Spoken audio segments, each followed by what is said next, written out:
ఉందా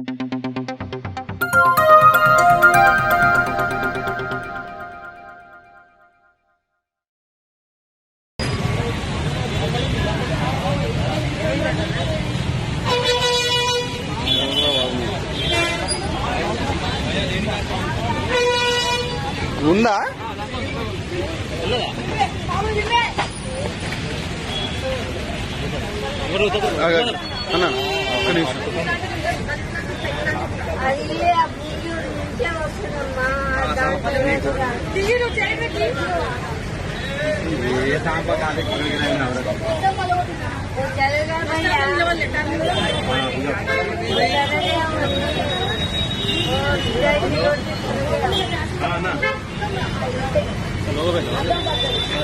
ఉందా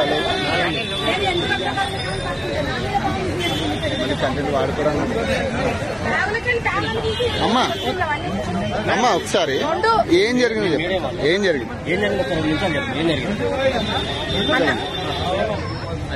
చెప్పన్నా. మాది 107 BL దిల్షునా డిపో విద్యానగర్ బస్ స్టాప్ లో మేము బస్ ఆపుకొని ప్యాసింజర్లు రిసీవ్ చేసుకున్నాము. టర్నింగ్ పాయింట్ ఉంది కదండి, ఇక్కడ ఆమె అక్కడ స్లో అవుతుంది. కొంచెం ముందుకు పోయినాక ఆపి తీసుకున్నాం అన్నట్టుగా మేము ఆమె కోసం బస్ ఆపడానికి డ్రైవర్ ప్రయత్నిస్తున్నాం. అంతట్లోపటే వెనకాల నుంచి ఒక బాటిల్ తీసుకొని వెనకాల పగలగొట్టేసి బీర్ బాటిల్ తో పగలగొట్టేసింది. చూసిన విట్నెస్ ఉన్నారు. నేను టిమ్ము వేరే వాళ్ళ హ్యాండిల్ చేసి అన్న కొంచెం జాగ్రత్త అని చెప్పి ఆమెను పట్టుకున్నా. ఎందుకంటే గ్లాస్ చాలా డ్యామేజ్ అయింది, ప్యాసింజర్లకు కూడా అంత తగలిందా అన్ని గ్లాసెస్ పట్టుకున్నా. మా ఇద్దరి మధ్యన నాకు వదిలే బిడ్డ అంటే, చూడు పెద్దమ్మా నువ్వు కూసో, నువ్వు మా తల్లి లేకున్నావు, నువ్వు గుస్సానే మనం కూర్చోబెట్టినా. అంతా తింటలేదు, చేతులు కట్టేసిన. ఆమెనైతే ఒక దెబ్బ కొట్టలేదు సార్. నేను చేతులు కట్టేసి కూర్చోబెట్టినాక ½ కి తిప్పేసుకుంది. మళ్ళీ పరిగెట్టడానికి ప్రయత్నం చేస్తుంది. ఆగు పెద్దమ్మ, మీ వాళ్ళని ఉంటే నాకు ఫోన్ చేసి పిలిపిస్తా. డ్రైవర్ కి లాస్, ఇప్పుడు ప్యాసింజర్లు కూడా నేను ఇబ్బంది పడాల్సి వస్తుంది. నువ్వు కొంచెం ఒక్క నిమిషం ఆగంటే నేను తాగినా నాకు కొట్టేసిన అంటే ఆమెనే ఒప్పుకుంటుంది. నేను కొట్టేసినా ఒప్పుకుంటుంది. ఆ తర్వాత బ్యాగ్ లా పాము తీసినా మీరు వేసింది సార్. అక్కడ ఉన్న వాళ్ళందరూ పరారు, నేను ఒక్కదానా మనం పట్టుకున్నా. పాము ఇట్లా వెళ్ళిపోయింది, ఇట్లా పాము మీరు వేసింది. కాకపోతే ఫిట్నెస్ చూడండి, వీళ్ళు ఉరికిరు, డ్రైవర్ ఉరికిరు, అందరూ ఉరికిరు, అయినా నేను చేంజ్ చేసుకున్నాను. ఇప్పుడు రెండు పాములు ఉన్నాయి దగ్గర. ఏం చెప్తుంది? నేను పాములు ఆడించుకునేటామను, మీరు బస్సు ఆపలేదు, నేను అందుకే మీ అద్దం మలగొట్టినా అంటుంది. మేము ముందుకొచ్చి స్లో చేసినాం. అక్కడ ఐరన్ ఉంది కదా, ఆమెను అడగండి, మీరు చెప్తుంది.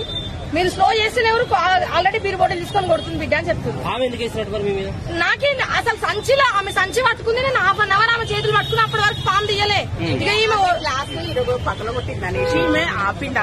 ఆమెను ఆపినందుకు ఈమె మీదకి పావించింది. ఇప్పుడు డ్రైవర్ కి ఇప్పుడు 6000 7000 వేస్తారు, మళ్ళీ డిపోస్ మీద పెడతారు. మాకు ఇప్పుడు 8:30కి వెళ్లాల్సిన డిపో బస్సు ఈ జామ్ వల్ల, ఈ మహాలక్ష్మి టికెట్ల వల్ల అందరూ సీఎం రేవంత్ రెడ్డి గారు మంచి పని చేసిరు. మా డ్యూటీ మేము చేయవలసిన కర్తవ్యం మాది. ఇప్పుడు ఇలాంటి వాళ్ళు ఉంటే మాకు ప్రాణభయం ఉంది సార్. ఒక్కరు కొట్టి చంపుతున్నారు, ఇప్పుడు పాములు వదులుతున్నారు. రేపు ముఖం మీద యాసిడ్ కూడా పోస్తారు. మేము ఎట్లా డ్యూటీ చేయాలి సార్ చెప్పండి. ఇప్పుడైతే వీళ్ళందరూ చూసిరు, పాము ఇసిరింది అయితే అందరు చూసిరు. ఇప్పుడు అది ఒక విష సర్పం, నాకేమన్నా అవుతుంది, రెస్పాన్సిబిలిటీ ఎవరు సార్ చెప్పండి.